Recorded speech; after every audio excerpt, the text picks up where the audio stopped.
السلام علیکم جی، میرا نام جمشید اکبر ہے اور بائی پروفیشن میں ایک فارماسسٹ ہوں اور کرنٹلی میں as a lecturer pharmacy practice Islamia university Bahawalpur میں کام کر رہا ہوں۔ آج کی اس ویڈیو بنانے کا مقصد ایک اویئرنیس میسیج دینا ہے اور لوگوں کو اس بارے میں آگاہ کرنا ہے کہ جو ہم اینٹی بائیوٹک کا بے جا اور بے دریغ استعمال کر رہے ہیں اس سے ہمیں کتنا نقصان ہو رہا ہے اور آنے والے وقت میں ہمیں اس کا کتنا نقصان اٹھانا پڑے گا۔ اگر ہم WHO کی، جسے ہم ورلڈ ہیلتھ آرگنائزیشن ہے جو عالمی ادارہ صحت ہے، اگر ہم اس کے اسٹیٹسٹکس کی بات کریں تو تقریباً 2019 تک 12,70,000 لوگ اینٹی بائیوٹک ریزسٹنس کی وجہ سے مر چکے ہیں۔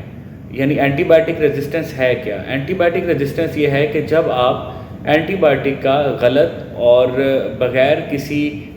تشخیص کے اس کا استعمال کریں گے، اس کو کسی کم ڈوز میں لیں گے، اس کو زیادہ ڈوز میں لیں گے، بغیر ضرورت کے لیں گے یا اس اینٹی بائیوٹک کا کورس کمپلیٹ نہیں کریں گے، تو آپ کی باڈی کے اندر جو بھی مائکروبس ہیں، چاہے وہ بیکٹیریا ہے، چاہے وہ وائرس ہے، وہ کوئی اور پیراسائٹ ہے، تو وہ اپنے آپ کو اتنا طاقتور اور مضبوط کر لے گا کہ آپ پہ اینٹی بائیوٹک اثر کرنا، کام کرنا چھوڑ دے گی۔ اور اس کے نتیجے میں ہوگا کیا؟ اس کے نتیجے میں ظاہری بات ہے وہ آپ کا انفیکشن کیور نہیں ہوگا، وہ انفیکشن ٹھیک نہیں ہوگا اور الٹیمیٹلی انسان موت کی طرف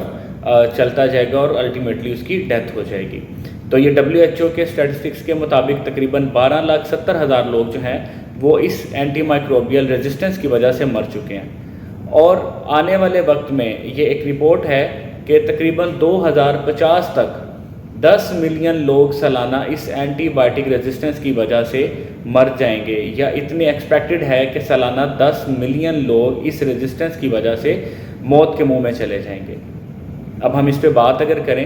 تو یہ ہو کیوں رہی ہے، اور اسپیشلی اگر ہم پاکستان کے کانٹیکس میں بات کرتے ہیں تو پاکستان کے اندر ہمارا ایک عام ٹرینڈ ہے کہ ہم میڈیکل سٹور پہ یا فارمیسی پہ جا کے اینٹی بائیوٹکس کو اس طرح سے پرچیز کرتے ہیں جیسے ہم کوئی گولیاں ٹافیاں خرید رہے ہوتے ہیں۔ کوئی بھی گلا خراب ہو گیا، کوئی انفیکشن ہو گیا، نزلہ زکام ہو گیا، ایون بخار ہو گیا، تو لوگوں نے خود سے اینٹی بائیوٹکس اپنی سلیکٹ کی ہوئی ہیں اور اپنی مرضی کی من پسند اینٹی بائیوٹک جا کے جو ہے وہ خرید لیتے ہیں۔ اب اس کے اندر ہمیں دونوں طرف سے احتیاط کرنے کی ضرورت ہے۔ مریض کو یعنی کہ عام جو لوگ ہیں ان کو بھی چاہیے کہ بغیر ڈاکٹر کے نسخے کے، بغیر تشخیص کے اور بغیر کسی مستند ڈاکٹر کے آپ نے اینٹی بائیوٹک کا استعمال بالکل نہیں کرنا۔ بغیر آپ نے کسی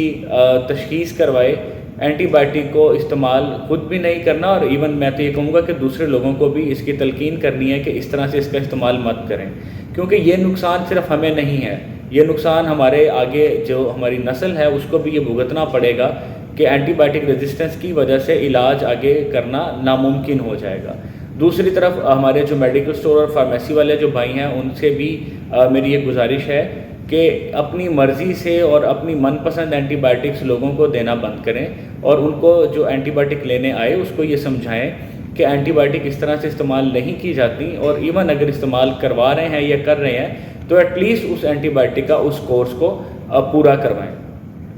پہلے یہ تھا کہ اینٹی بائیوٹک نہ ہونے کی وجہ سے لوگ مرتے تھے، پھر ایک دور یہ آیا کہ اینٹی بائیوٹکس آئیں اور لوگوں کے انفیکشن کیور ہونا شروع ہوئے، ان کو علاج ملا اور لوگ ٹھیک ہونا شروع ہوئے، اور اب ہم پھر واپس اسی دور میں چلے گئے ہیں کہ اینٹی بائیوٹک موجود تو ضرور ہیں لیکن وہ اثر نہیں کر رہی، جس کی وجہ سے ہمارا مریض آج سفر کر رہا ہے۔ تو آپ سب لوگوں سے یہ ریکویسٹ ہے، جو لوگ بھی یہ ویڈیو دیکھ رہے ہیں، کہ اینٹی بائیوٹک کا بے دریغ اور بے جا استعمال کائنڈلی اس کو ہمیں سب کو روکنا ہے، اور ہم سب کی یہ ذمہ داری ہے۔ Thank you so much.